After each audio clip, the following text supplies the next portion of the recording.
तुम्हाला पण कंटाळा येतो का कणिक भिजवायचा? नाही म्हटलं तरी 1 मिनिटाच्या वरती वेळ लागत नाही.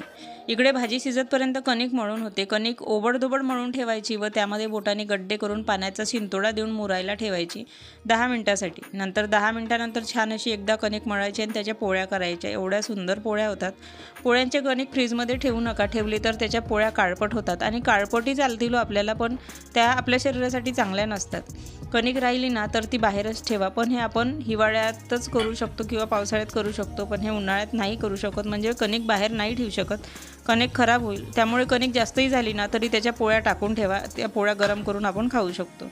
नाहीतर मग कणिक राहिली असेल, आपलं लक्ष नसेल किंवा फ्रीजमध्ये ठेवली असेल तर त्याच्या पोळ्या टाकावं, गाईला किंवा कुत्र्याला खायला द्या. अशा प्रकारे तुमच्याशी बोलता बोलता कणिक मळून झाली आणि तुम्ही व्हिडिओच्या स्टार्टिंगमध्ये पाहिलं असेल, एक कणिक मळताना चिमूटभर साखर आणि 1 थेंब तुपाचा तरी टाका.